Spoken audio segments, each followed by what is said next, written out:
नमस्कार दोस्तों, वीडियो का टाइटल है भारत के गुप्त हथियार काली, जिससे पाक चीन दोनों डरते हैं।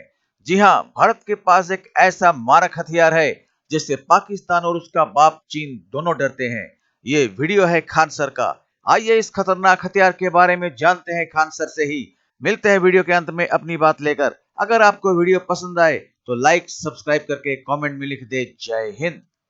चलिए समझते हैं इस वीडियो में भारत के सबसे शक्तिशाली, सबसे खतरनाक और सबसे खुफिया मिशन काली नामक हथियार के बारे में, और इस काली नामक हथियार से कैसे ऑपरेशन व्हाइट वॉश को अंजाम दिया गया, जिसे देखकर पूरी दुनिया चौंक गई। काली को सबसे पहले भाभा एटॉमिक रिसर्च सेंटर यानी बार्क ने एक इंस्ट्रूमेंट के तौर पर बनाया था ताकि यह अपने सैटेलाइट्स को सुरक्षा दे सके, उन्हें प्रोपेल कर सके और उन पर पड़ने वाले इलेक्ट्रोमैग्नेटिक वेव से उनकी सुरक्षा कर सके। ये Bhabha atomic research centre Mumbai के समीप ट्राम्बे में है। यह एक जगह है मुंबई के पास ट्राम्बे, वहाँ ये पहाड़ियों से घिरा हुआ एक बहुत ही टॉप सीक्रेट इंडिया का जगह है। यहाँ जो भी खुफिया हथियार वगैरह बनाए जाते हैं वो इसी Bhabha atomic research centre, shortcut में बार्क, यही बनाए जाते हैं। काली का पूरा नाम होता है किलो एम्पियर लीनियर इंजेक्टर। ये एक बहुत ही हैवी वाट, देखिए आप देख रहे हैं किलो एम्पियर मतलब 1 किलो एम्पियर, तो उतने हैवी इंपल्स को ये किसी एक जगह लीनियर यानी सीधे में इंजेक्ट करता है, डाल देता है वहां पर। काली की सबसे बड़ी खराबी क्या है, इसका साइज बहुत बड़ा है। बहुत बड़ा साइज होने की वजह से इसको हम आसानी से एक जगह से दूसरे जगह पे नहीं ले जा सकते हैं, तो इसको किसी बड़े जहाज में या फिर पानी वाले शिप पर सेट कर दिया जाता है। काली के कई वेरिएंट हैं, अभी काली 1000 सबसे खतरनाक है।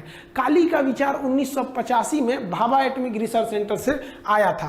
काली जो सबसे खतरनाक वेरिएंट है काली 1000, वो 40 गीगावाट का एनर्जी रिड्यूस करता है। अब 40 गीगावाट समझिए, भारत का सबसे ज्यादा आबादी वाला राज्य उत्तर प्रदेश है। इसको बिजली की खपत सबसे ज्यादा जरूरत है, क्योंकि ज्यादा लोग रहेंगे ज्यादा बिजली लगेगी।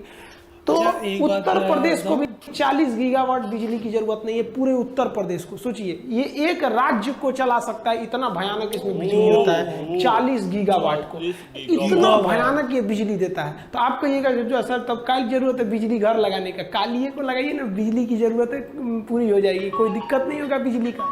तो इसकी एक खराबी है, ये जो इतना शक्तिशाली बिजली देता है ना, ये 1 सेकंड के लिए भी नहीं देता है, बहुत ही कम सेकंड के लिए देता है। 60 नैनो सेकंड, पलक भी नहीं झपका पाएंगे नैनो सेकंड में, इतने कम समय के लिए देता है। लेकिन इतने कम समय के लिए भी अगर देता है तो उतना तगड़ा झटका किसी को लग जाएगा तो बर्दाश्त थोड़ी कर पाएगा। आसमान से जो बिजली गिरती है वो लगभग 1000 एम्पियर की होती है। आइए उसका बाप है, देख रहे हैं 40 गीगावाट बिजली का झटका लगेगा एक बार में, तो कोई भी चीज तहस नहीं। काली को इंडिया कहता है कि ये कोई हथियार ही नहीं है, ये एक इंस्ट्रूमेंट है, हम इसे अपनी सुरक्षा के लिए यूज करेंगे। लेकिन अगर इससे किसी दुश्मन के विमान या किसी दुश्मन के सैटेलाइट मिसाइल पर हमला करेंगे तो उसका जितना भी इलेक्ट्रॉनिक सिस्टम है सब ध्वस्त हो जाएगा, विमान अपना रास्ता भटक जाएगा, मिसाइल रास्ता भटक जाएगी, सैटेलाइट को बर्बाद कर सकते हैं। तो इसका हथियार के रूप में यूज करेंगे तो ये काफी खतरनाक है। इसका प्रयोग किया गया ऑपरेशन व्हाइट वॉश में। समझते हैं क्या है ये ऑपरेशन व्हाइट वॉश।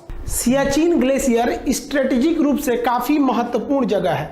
यहाँ पर इंडिया पाकिस्तान दोनों के सैनिक रहते हैं। हालांकि इंडिया का कब्जा है, लेकिन उसके दूसरे साइड में पाकिस्तान रहता है। तो इन दोनों के सैनिक बर्फ के गिरने से, बर्फ का फिसल कर गिर जाना बहुत बड़े हिस्सा को, उसे हम एवलांच या फिर हिमस्खलन कहते हैं। तो यहाँ हिमस्खलन की घटना बहुत ज़्यादा होती है और हिमस्खलन से ही यहाँ ज़्यादातर फौजी मरते हैं। तो यहाँ पर रॉ के खुफिया एजेंट के दिमाग में एक आइडिया आया कि जब बर्फ को इतना तेजी से नीचे खिसकता है, ये एवलांच होते हैं, तो अगर हम लोग खुद से एवलांच ला दें तो हथियार चलाने की जरूरत ही नहीं है।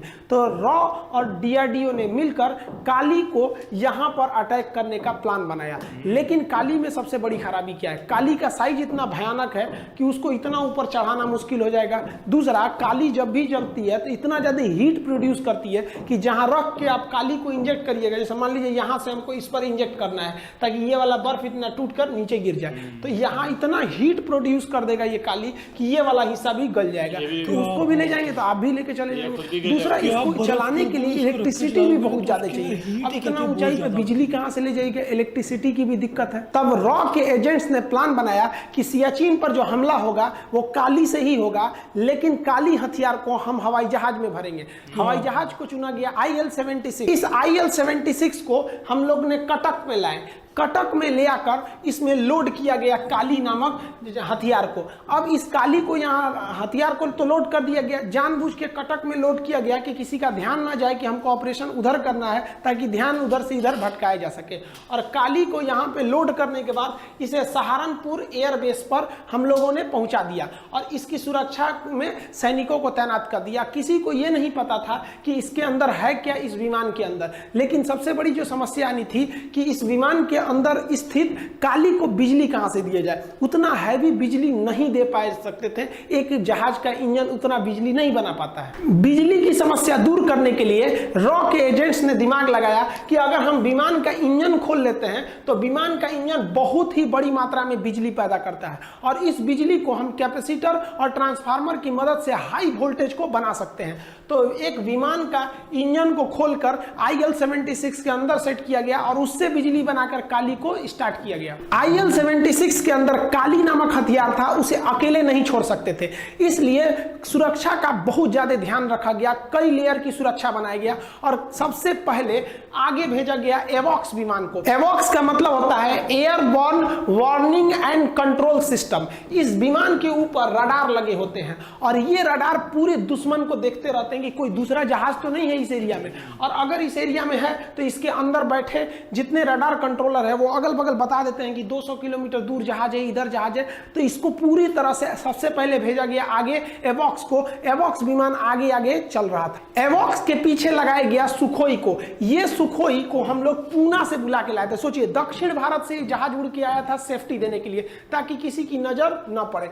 सुखोई विमान की खासियत है ये इंटरसेप्टर है, दूसरे जहाज को बहुत तेजी से दौड़ा के मारता है। तो जैसे एवॉक्स किसी विमान को देखेगा उसे इंटरसेप्ट करने के लिए सुखोई को लगाया गया। मान लीजिए कि सुखोई किसी जहाज का पीछा करने के लिए चला गया, तो इस काली को ढो रहे IL-76 की रक्षा कौन करेगा? तो इसके पास रहकर इसकी रक्षा करने के लिए मिराज 2000 नामक जहाजों को तैनात किया गया। क्योंकि कोई भी जहाज कश्मीर से उड़ान नहीं भरा था ताकि दुश्मनों की नजर न पड़े, सभी के सभी जहाज हिंदुस्तान के अलग अलग कोना से उड़े थे।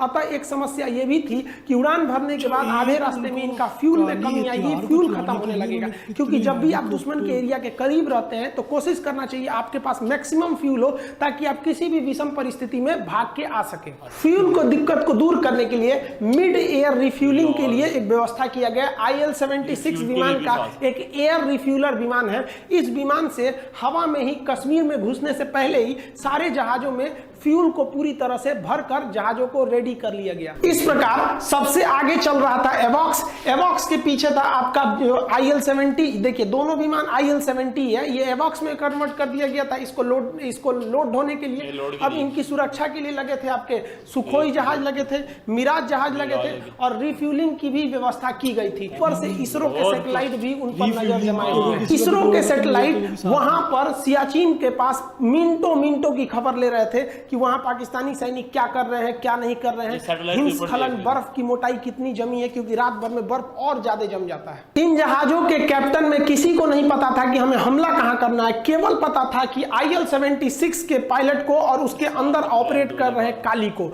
काली जो था पहुंच गया 7 अप्रैल 2012 को। ये कटक से लोड हुआ था और सहारनपुर में ये इंतजार कर रहा था। यहां से ये चल दिया सियाचिन के लिए। ये 4 बजे यहां से उड़ान भरा था, एकदम आराम से धीमी गति से आगे बढ़ता हुआ, और ये 5:40 पर सियाचिन ग्लेशियर पर गया और वहां पर इसने काली से इंजेक्ट करना चालू किया लेजर बीम्स को। वो हाई इंपल्स के बीम को वहां पर इंजेक्ट करना चालू किया। इसके इंजेक्ट करने से हाई बीम के क्षमता से वहां एक हैवी एवलांच, एक बहुत बड़ा हिमस्खलन, एक बहुत बड़ा बर्फ का चट्टान जो था वो नीचे से खिसक गया और वो नीचे गिरने लगा। इसके गिरने की रफ्तार 300 किलोमीटर प्रति घंटा थी। बुलेट ट्रेन की रफ्तार से ये बर्फ गिर रहा था। इसकी खबर पाकिस्तान को जब तक लगे कि बहुत देर हो चुकी थी, इतनी तेज रफ्तार के आगे आप कुछ भी नहीं कर सकते हैं। ये 15 मिनट के अंदर है, 15 मिनट 80 फीट मोटी बर्फ की चादर बिछ गई। सोचिए 80 फीट लगभग 8 से 9 मंजिला ऊंचा बर्फ ढक गया पाकिस्तान के जो वहां बंकर्स थे उनके ऊपर। इन बंकर्स में पाकिस्तान के 124 जवान दबकर मर गए। सरकार भारत का एक टॉप सीक्रेट मिशन कंप्लीट हो गया। इसे नाम दिया गया था ऑपरेशन व्हाइट वॉश। ये इतना सीक्रेट था कि इंडिया की कोई भी गवर्नमेंट, कोई भी ऑफिशियल संस्था इसे मानने से इनकार करती है। पाकिस्तान ने अंतर्राष्ट्रीय दबाव बनाया लेकिन भारत ने उसे सिरे से नकार दिया। उसने कहा कि काली नाम का कोई हथियार ही नहीं है, ऑपरेशन व्हाइट वॉश कुछ भी नहीं है, ये हम इसको इनकार करते हैं। लेकिन भारत का ये टॉप सीक्रेट आने वाले फ्यूचर में सियाचिन या द्रास बाटालिक सेक्टर में लड़ाई में काफी महत्वपूर्ण भूमिका निभाएंगे। ऐसे ही भारत का एक और टॉप सीक्रेट मिसाइल बन रहा है, शौर्य मिसाइल। ये हाइपरसोनिक होगा, इसके लिए एक सेपरेट वीडियो बना। तो दोस्तों, ये एक मिसाइल है जिसको सबसे पहले मिशन व्हाइट वॉश में इस्तेमाल किया गया। ये अस्त्र या मिसाइल मां काली की तरह ही शत्रु का विनाश करने वाला है, इसलिए इसका नाम काली रख दिया गया है। मजे की बात यह है कि पहले काली को युद्ध विनाशक अस्त्र नहीं था। सबसे पहले इसको भारत का सबसे खतरनाक मिशन को अंजाम देने के लिए तैयार किया जा रहा था। इसे बनाया है भाभा एटॉमिक रिसर्च सेंटर अर्थात बार्क ने। यह एक ऐसा इंस्ट्रूमेंट बनाया गया था जो कि बार्क द्वारा छोड़े गए सैटेलाइट को सुरक्षा देने के काम में निपुण था।